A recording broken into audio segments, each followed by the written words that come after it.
Hello, my name is Jason Miller with AlexNow Solutions, where we unlock the power of ServiceNow. I'd like to thank everyone. We are up to 100 subscribers, which means that in the near future, I'm going to be able to change this ugly suffix into something a little bit nicer. We also have up to, I think, around 2,800 views, so thank you, everyone. I hope you're enjoying the content.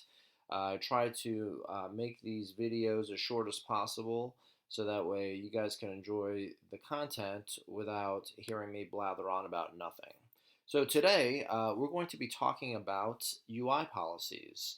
As you probably know, UI policies pretty much control the way the form behaves, and we're going to be doing this in Kingston.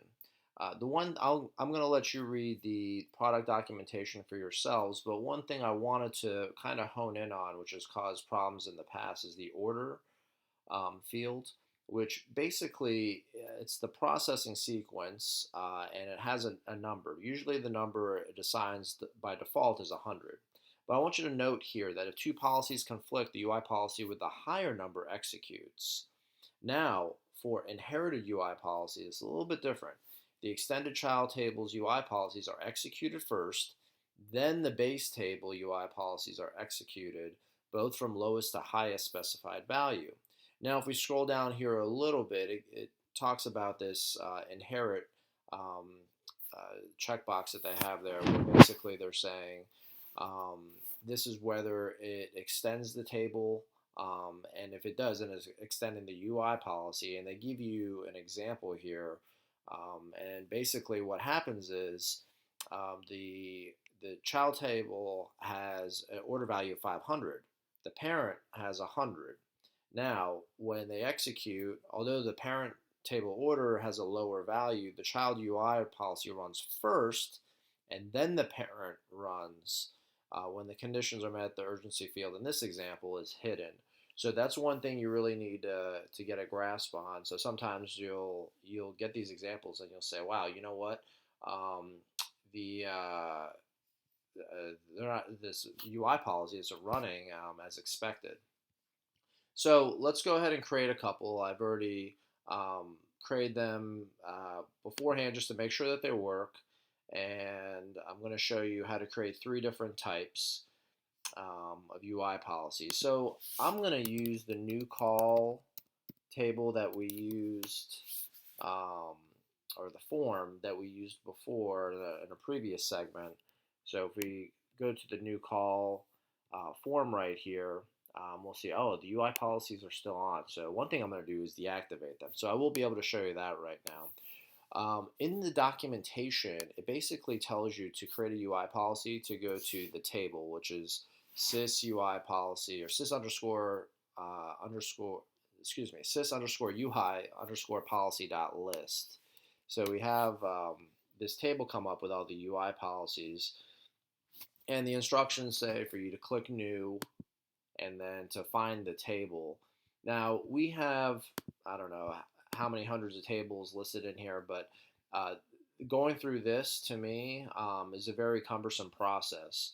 So what would I rather do? Well, I can tell you right now, I'd rather just go to the name of the table and then create a UI policy from there. So the way I can do this is to go new underscore call. Excuse me, I'm still in here. Let me get over to this search right here, this filter on the navigator, new underscore call dot config. And what this is going to do is going to bring up a tabbed view of the business rules, the client scripts, UI policies. So we have our UI policies here. So I've created, I don't know, 4 or so. I'm going to show you 3. I'm going to mark these all of them as false. Let's do that. I've got another one here. I'm going to mark them false, and then I'm going to show you what the original form looks like. So let's just reload this form, and this is what the out-of-the-box form will look like. So we see here we have our number. We have an open field that looks like this can be manipulated. It shows us the number, but it's still a new record. So I'm not sure if we want a number to be shown there. Maybe it's kind of confusing. So our user requirements, we're going to have, I think three, Yeah, three user requirements here. Number one is we're not going to show this number field until we actually submit the form. And I'm going to show you how to create UI policies for each one of these requirements. Number two, the open field should be read-only. We shouldn't allow the service desk agents to type in an open time. We want to be able to have that locked down. Then the next one's going to be short description. If this is filled in, then we're going to require a longer description to be filled in. And then I think we might even do a fourth one where we have an alert that pops up that tells us that when this record is filled out, you no longer modify this record. You have to go to the transferred record. So meaning that if we create an incident from here, what will happen is when I fill in, I don't know, this person's name and the company pops in. So when I hit save, there's going to be something up here in the banner that says it's been transferred. Now, if you remember from the last session, if I try to update the short description here, it doesn't update the incident. So you can see where this can kind of be a problem. So what we're going to do is we're going to create UI policies for a couple of different things, and I'll just give you some examples of some. And this is mainly helpful for beginners, but also for people who haven't done this in a while too. A lot of people assume like, oh yeah, I've done this and no big deal. But it's always good to see a different way to do things, right? So here we have our new call.config, and then I'm going to bring this one right next to this one, so that way I can just copy and paste from one to the other. So let's see here. What's the first one that I wanted? I think the first one I'm going to scroll down here to the ones I created earlier today. Yeah, I wanted number appears after transfer to is populated. So we can take a look at this one. We'll click new first. And look, our table's already populated, which is fantastic. So there's going to be no confusion there. So now we have short description. I'm going to put that in there. So number appears after transfer to is populated. So our condition is going to be transfer to is not empty. And then a couple other things we should note here is this global checkbox. This is basically saying that it's going to apply and not be view specific. If we want it to be view specific, like let's say we had different views on this form, then we would type in the view to which it applies. Here we have on load. Now notice here in the description though that it says is loaded and when the user changes values. So really it's an on load, pseudo on change too. Then this inherited box is pretty much what I was noting before with the order conflict that you can have between the parent and the child tables. So this right here we need to pay specific attention to. And then we have this reverse if false. Now, if I want to click save here, we'll see, okay, number appears, transfer to is not empty, all that stuff's there. Now we have a related list that's our UI policy actions. So now we're going to say when transfer to is not, when transfer to is populated, the number appears, right? Okay, so whenever number appear, and visible is going to be true, which means that the rest of the time it's going to be false. Click save for our UI policy action. I think if I hit update, it'll take us back to where we were before with UI policy. Yes, here we are. All right, excellent. So now what I'm going to do is go to this form here, and let's do a new call. So let's do new call.do, and we'll see our number is not here. Okay, so now if I do, let's put in Fred's name, and now we're going to put in an incident. Now we'll hit save. All right, see it's been transferred to, and now our number appears. So perfect. So now let's take a look here. I think we had another alert. Did we have another? No, we have alert. I'm going to do that one last. And then let's see here. Open time is always read only. And then description is mandatory when short description is populated. Okay, so let's do this one then. Now what I'm going to do is save a little bit of time here. Since we have our table filled in, I'm just going to do a insert and stay. So what insert and stay does is it's going to create a new one. And what we're going to see here is that, see how this says number appears after transfer to is populated? It's going to keep everything on this form. In our related list, this should disappear.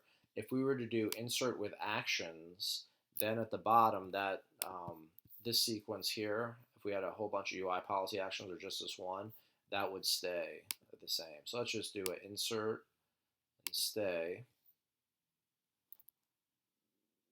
Okay, we see this it changed, and now this matches this. Fantastic. Now I'm going to change this to short description is not empty. And I'll do a save on this. And this will save us some time. So again, user requirements process, when you're gathering them, try to bucket them into, which form or table is this going to govern. So let's see here, field name. And now what do we want? We want a description to be mandatory, true.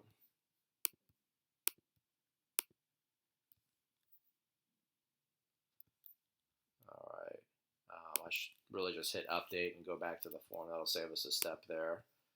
So now I'm going to go to our call. Let's do new call again, new call.do. All right, now this one will be a little bit easier to test. We don't even need to submit for this. We got incident. Now, let's see here, test. And sure enough, description becomes mandatory, yay. So we got that one knocked out. Now, let's see here, open time, always read only. So remember how we didn't really like the fact that this is open, this could be manipulated. Maybe the CIO said, hey, you know what? We want that changed. So I'm going to do an open time, always read only. I'm going to do an insert and stay. Now for this is pretty much just saying we want it always to be read only. So guess what? Get rid of the condition. Don't need it. So now we can do save. And that's kind of one of the tricks that you find out is that you don't even need a condition for the UI policy. So if we just want the policy action to be, hey, we want this read only all the time, we'll select true. And then we'll find our, let's see here, I believe it was opened. And then we'll click submit. And this will bring us back to our UI policy. We'll just scroll down and check. There's a related list. And now if we hit reload form, this should be read only. Yes, I would like to leave. Great. Opened. All right, fantastic. So that worked. Now we want an alert that tells the service desk analyst that, or agent, whatever you call them,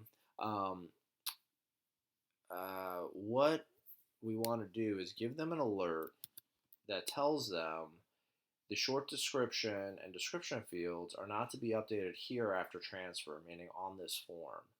So we're going to put that in, and now we're going to use a script to do that. So first thing I'm going to do is fill this in. I'm going to do our insert and stay. And I know that some organizations call or have a title for service desk agent, some are service desk analyst. So it just depends on what your organization call the people that would use this form here. So we have execute if true and execute if false. Generally for this one's very simple. We just need to do an execute if true. So on condition. And our condition is going to be, let's see, transfer to is not empty. I just keep using that transfer to is not empty. It's pretty simple. Because I know that that's always going to be empty until there's an actual submission, if that makes sense. So transfer to is not empty. So sometimes that's the way to think about forms too, right? So I have to think about, okay, what gets filled in, when we submit it, and that can be your trigger. Save. Let's see here. Wait, do these match? Alert, alert. So that matches. Now we can click save. So while that's doing that, I'll reload this form. Just one last time. You always have to reload after you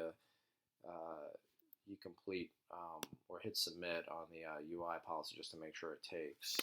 So now I'm going to fill in Fred. Call type is going to be incident. Our short description is going to be test for Fred. Mandatory test explained. I don't know, something like that. Now we should have a short description that pops up when we hit submit. So let's hit save. And there we go. Short description and description fields are not to be updated here after transfer, it tells us. So that's our alert right there. Fantastic. Okay, wonderful. So that concludes our session on UI policies today in Kingston. My name is Jason Miller again. I'm founder of AlexNow Solutions, where we try to unlock the power of ServiceNow. One thing I wanted to add is that I've just been selected to speak at Knowledge 18, so I hope to see you there. If you'd like to connect on LinkedIn, I welcome any connections. Also, please follow or subscribe to our channel on YouTube. Really appreciate that following, and I'm committed to creating more content for you guys. So I hope you have a great day. Thank you very much.